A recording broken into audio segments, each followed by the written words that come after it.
통일에 대한 궁금증을 풀어드립니다. 민주평통 한반도 톡톡을 시작합니다. 한반도 톡톡.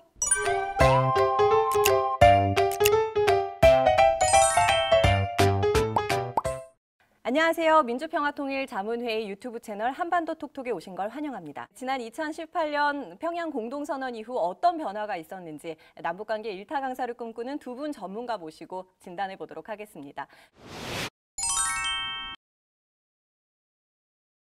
9.19 평양 공동선언이 지금 2주년을 앞두고 있습니다. 평양 공동선언 발표됐을 때 두 분 어디서 보고 계셨어요?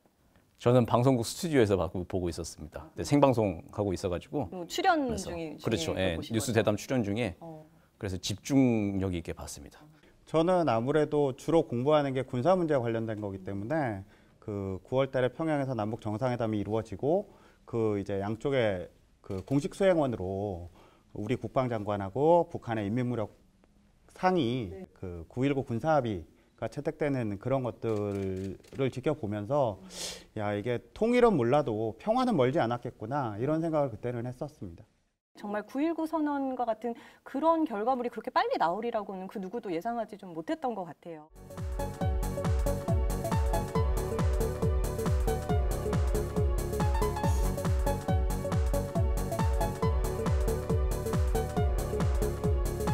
내가 꼽는 9.19 합의 베스트. 일단은 그 4.27 남북정상회담에서 완전한 비핵화 문구가 들어가고 그거 보고 진짜 와 했었는데 9월 평양 공동선언에서는 영변의 핵시설 폐기와 관련된 내용이 물론 조건부긴 하지만 들어갔잖아요.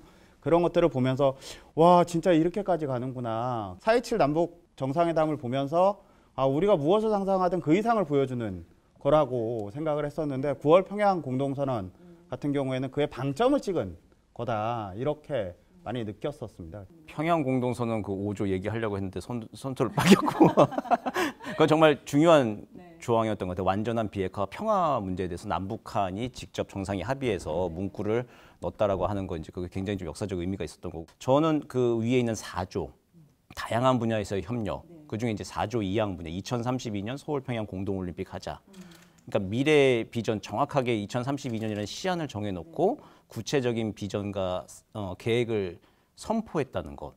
그럼 어쨌든 의미 있는 합의가 이렇게 많았는데도 불구하고 지금 2년이란 시간이 흘렀는데 그러니까 점수는 별로 좋지 않은 것 같아요. 좀 몇 점 정도로 평가하시는지 먼저. 점수를 매기는 게 피해야 될 일이죠.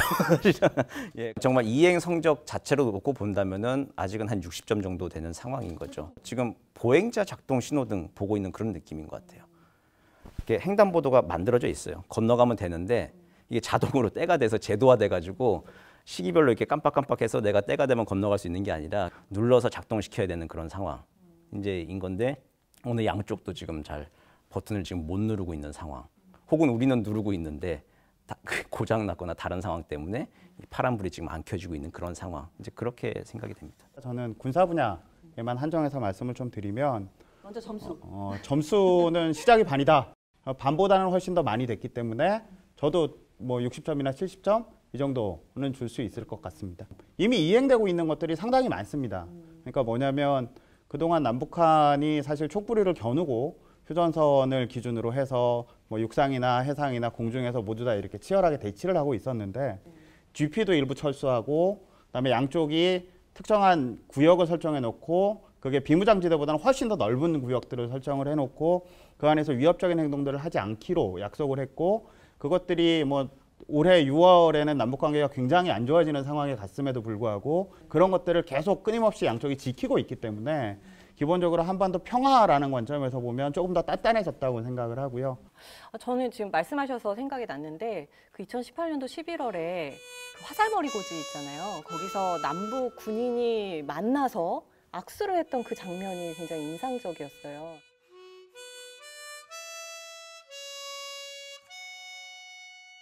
그 나중에 보도에 나왔던 얘기들이거든요. 그 중에 하나 정도가 좀 뇌리에 강하게 남는데 뭐냐면 그 양쪽이 똑같이 비무장지대 내에 설치했던 GP 11개씩 철수하기로 했습니다. 철거하기로.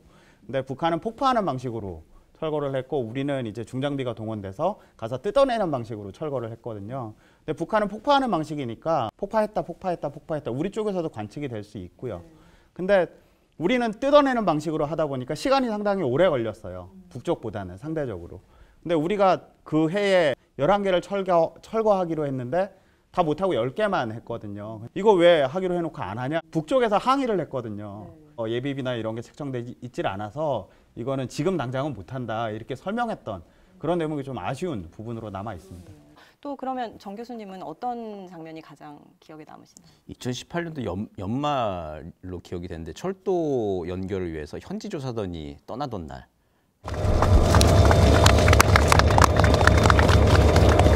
예, 지금 열차가 이제 출발하고 있습니다. 천천히 그리고 큰 한 걸음을 우리 측 관리 전문가들이 북측 지역에서 북측 전문가들과 공동으로 함께 북측의 철도 현황을 한번 둘러볼 수 있는 기회가 있었다는 거, 그거 굉장히 좀 역사적이고 상징적인 장면으로 저는 꼽을 수 있을 것 같습니다.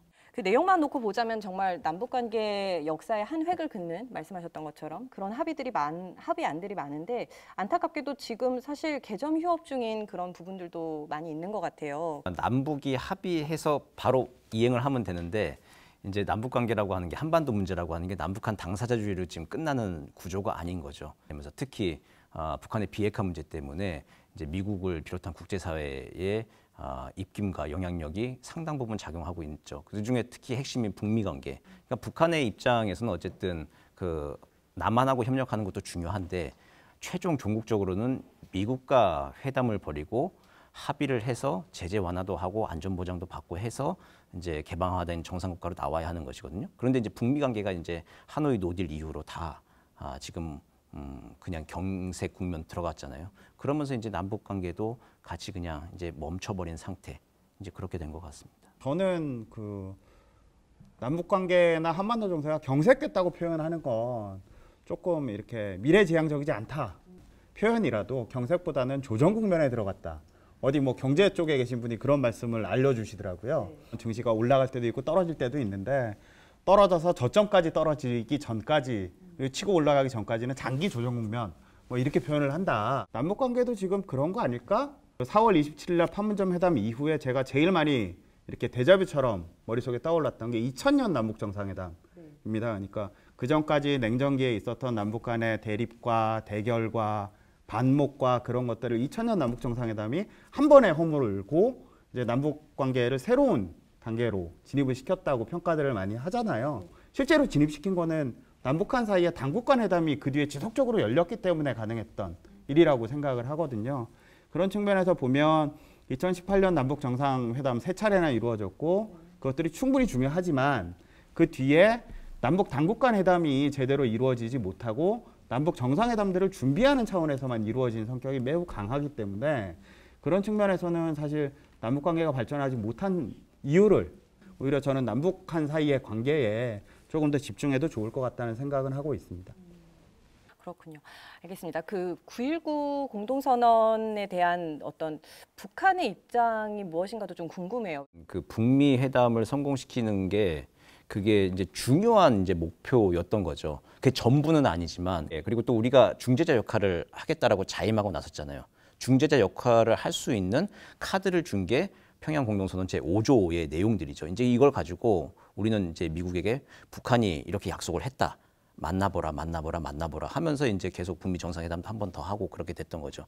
근데 다시 9.19 공동선언의 내용들을 하나하나 만약에 우리가 복기를 하고 그리고 다시 이행이 된다고 치면은 북한 입장에서도 상당히 많은 그 경제적인 유인이 있는 것은 확실합니다. 근데 이제 경제적 유인이 있다고 우리가 얘기를 하는데 이게 좀 우리 중심적인 시각인 것 같기도 해요. 예.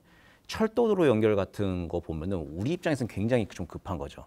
사실상 섬나라 대한민국에서는 어쨌든 북한을 연결해서 철도도로 연결해서 중국과 러시아 대륙으로 나가는 게 중요한데 북한은 지금 중국과 러시아로 그냥 가면 돼요. 철도도로 이미 연결돼 있고 이제 그런 입장에서는 좀 노후화되어 있는 걸 현대화시키는 게 북한의 과제인 것이지 우리처럼 대륙으로까지 연결시킨다라고 하는 그 비전 북한한테 크게 그게 유인이 될까? 예. 그런 생각이 좀 있죠. 근데 현대화를 시키기 위해서는 우리의 엄청난 그 자본과 인력들이 들어갈 텐데, 그 자본과 인력들이 들어가는 거를 이제 북한 체제가 용인할 정도로 남북 관계가 신뢰가 있고 발전을 해야 된다. 근데 그 정점에 사실은 2018년도 9월에 평양 남북 정상회담에서 보여줬죠. 김정은 위원장이 문재인 대통령한테 사전 원고에 대한 검열이나 스크리닝 없이 그냥 평양 시민들 15만 명 앞에서 연설을 허가를 해줬잖아요. 직접 또 육성으로 소개를 하고. 그게 이제 가장 정점에 올랐던 순간이라고 봅니다. 그 신뢰 관계를 가지고 어쨌든 북미 정상회담이라고 하는 게 잘 되고 좀 퍼즐이 좀 맞춰졌으면, 톱니바퀴가 맞춰졌으면 이제 남북 관계의 이 엔진을 축으로 해서 북미 관계 잘 돌아가고 한반도 평화 프로세스라고 하는 시계가 돌아갔을 텐데 지금 잠깐 좀 멈춰 있는 상황. 북한도 아마 일정한 조건이 갖추어지면은 반드시 또 이 시계 돌리고 싶어 한다고 저는 믿습니다. 단적으로 한 가지만 비유를 들면 지난 6월 달에 개성에 있는 안타깝지만 남북 공동연락사무소가 폭파되면서 남북한 사이에 이제 군사적인 긴장이 막 고조될 것처럼 보였었잖아요. 근데 그때 우리 군인들이 굉장히 투덜거렸대요. 들리는 얘기가. 네. 왜냐하면 그 9.19 군사합의나 아니면 9월 평양 공동선언, 4.27 판문점 선언 이런 것 때문에 한반도의 평화 무드가 만들어지고 네. 사실 군사 훈련이나 뭐 이런 것들이 조금 예년에 비해서는 많이 줄어드는 경향들이 있었기 때문에 군인들 입장에서는 그게 편했던 거예요. 그런 평화 분위기 속에서 북쪽도 나름의 훈련이나 이런 것들을 줄여나간 측면들이 분명히 있고요. 9월 평양 공동선언과 9.19 군사합의가 착착착 더 이행이 된다면 그쪽에서 얻는 이익은 뭐 그 이상으로 훨씬 더 많을 거라고 그렇게 생각을 할 수가 있을 것 같습니다. 북측으로서도 9.19 합의를 이행해 나가야 될 어떤 요인이 있다는 측면에서 말씀을 해주셨는데, 그렇다면 지금 남북관계가 개선이 되고 또 대화가 다시 복원이 된다면 이거는 꼭 좀 실현했으면 좋겠다 하는 부분 한 가지씩 좀 말씀해 주시겠어요? 그 대화 복원 관계 개선을 위해서 우리가 할 수 있는 것들은 최소한 하는 거, 그게 가장 좀 중요할 것 같습니다. 2032 서울 평양 공동올림픽 같은 거 이제 분위기가 좀 싸늘하고 거기에 대한 이제 국민 반응들도 여론들도 안 좋고 하겠지만 어쨌든 이건 합의가 있었다라고 하는 거를 주기적으로 좀 상기시키고, 그리고 지금이 또 호기이긴 하잖아요. 2018년은 평창 올림픽부터 해가지고 원래 예정대로라면 도쿄 올림픽 2020년도 있었어야 되는 거고 내년도 2021년도 하겠지만 2022년도에 베이징 동계올림픽 이어지는 그 동북아에서의 그 올림픽 시즌이 쭉 이어지고 있을 때 그때 서울 평양이 좀 강력하게 이제 후보지를 밀고 나가면, 지금 상황에서는 꿈과 같은 이야기긴 한데 우리는 합의를 이행할 의지가 있다. 북도 화답하라라고 하는 그 명분을 우리도 계속 차곡차곡 쌓아 올리는 거. 그러니까 정말 2032년 그 공동올림픽 개최가 성사만 된다면 일단 2032년까지는 평화가 어느 정도 확보됐다고 볼 수 있잖아요. 그 올림픽은 개최를 해야 되니까. 그렇죠. 예정일을 받아놓은 거니까 네, 이제 그러니까요. 물릴 거 아니면 이상은 해야 되는데. 네, 그래서 저는 좀 정말 그 부분도 꼭 성사가 됐으면 좋겠다 생각을 많이 했었는데. 2032 서울 평양 공동올림픽 같은 경우에는 민주평통에서도 이제 유치 특위를 만들어서 또 활동을 하고 있습니다. 다양한 캠페인을 벌이고 있는데 이게 민주평통이 혼자 설레발 치는 게 아니고요. 올해 1월 21일 날인가 그때 국무회의에서도 2032 서울 평양 공동올림픽 유치 추진 계획안이 이제 심의 의결되고 했어요. 이제 그런 것들을 근거를 바탕으로 이게 범국가적인 차원에서 이제 시행을 하고 있는 거고 민주평통이 그 중심에서 지금 많은 노력을 하고 있거든요. 이런 캠페인들을 지속적으로 펼쳐나가는 게 지금 어려운 국면에서도 우리가 해야 될 일인 것 같습니다. 관계를 터나가는 과정에서 다시 증진하는 과정에서 예전에 잠깐이라도 했던 그 공동유해 발굴 작업부터 다시 시작하는 게 상호 간의 신뢰를 쌓아가는 데 있어서는 제일 중요하지 않을까 싶고요. 실제로 그 지역에서 발굴되신 분의 이제 자제분이 어떤 DNA 그런 걸로 해서 아버지 유해라도 이렇게 찾게 되는 그런 모습을 보면서 정말 이건 정말 반드시 이뤄내야 될 일이구나 하는 생각이 들었었습니다. 두 분 말씀 듣고 보니까 그간 또 상당 부분 잊고 있던 부분을 다시금 되새길 수 있는 기회가 됐던 것 같습니다. 1년 넘도록 남북관계가 좀 아까 교착 국면이라고 하지 말고 좀 조정 국면이라고 하자고 말씀하셨었는데 남북 간 대화가 좀 다시금 재개돼서 9.19 합의를 우선적으로 이행하는 모습 볼 수 있었으면 좋겠습니다. 2부에서 북한의 변화와 한반도 평화 환경에 대한 대담을 이어나가도록 하겠습니다. 끝까지 함께해 주세요.